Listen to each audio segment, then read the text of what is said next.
The first episode of Yu-Gi-Oh! Debuted in the United States back in 2001, and even though you might look back fondly on all the cards and magic, it started off with a lot of weird stuff you might not remember. Here's 10 things you probably forgot about the first episode of Yu-Gi-Oh! The show starts with Yugi teaching Joey how to play duel monsters at school, and Taya comments how they've been playing for hours. Hours? They never really address why the teachers didn't care that they spend all day playing games, or how characters are able to quit school for long periods of time to travel to the Duelist Kingdom. The show pretty much forgets school exists so they can play games, which is how real life should be. When KAIBA sees that Yugi's grandpa has the fourth and final Blue Eyes White Dragon card, he offers to trade him a briefcase full of cards. But upon closer inspection, they're all really bad. Maybe he was just hoping Yugi's grandpa didn't notice, just like we didn't. Going into that game shop, KAIBA's goal was to get the final Blue Eyes card so that it could never be used against him.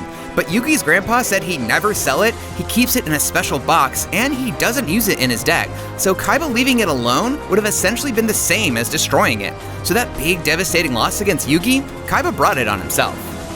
And while we're talking about Blue Eyes White Dragon, newsflash, it's not white. At best, it's light blue with white highlights, but Blue Eyes Blue Dragon White Highlights doesn't really roll off the tongue, so I get it. Now, I don't want to undercut the drama and stakes of the show, but everyone needs to chill the heck out, especially KAIBA.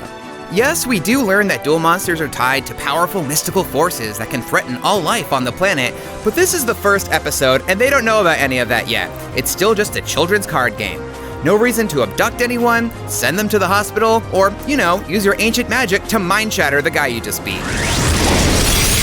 Okay, I appreciate how the show changed the rules of the actual game to make everything simple, fun, and exciting, but when you go back and rewatch this first episode, it's hard not to yell at the screen. This was the era of 2,000 life points, no direct attacks, and no tribute summons, and lots of inexplicable rule changes, like attacking with a new monster played while Swords of Revealing Light is still active, or not searching for a monster when Sangin dies. But as we all know, you can just forget about the rules if you have money. Here's another thing. When Yugi transforms into Yami Yugi with the Millennium Puzzle, KAIBA doesn't say anything about it. What the? At best, he looks mildly surprised that this little kid just lit up and skipped puberty. Even Joey doesn't notice when he comes back to watch the duel, and he's Yugi's best friend. Yami Yugi eventually wins the duel by summoning EXODU, and according to Yugi's grandpa, that's a feat that has never been done before. But doesn't that seem impossible? Someone somewhere had to have done it before. But in the show's world, that doesn't matter, and Yugi proves he's the king of games by pulling it off for the first time. There's one signature element of Yu-Gi-Oh! That's completely missing from the first episode: trap cards. Mirror Force, Spellbinding Circle, none make an appearance. Characters surprising their opponents with a gleeful, "You've activated my trap card," and then explaining some weird situational play that no one could have realistically predicted quickly became one of the most beloved tropes of the show.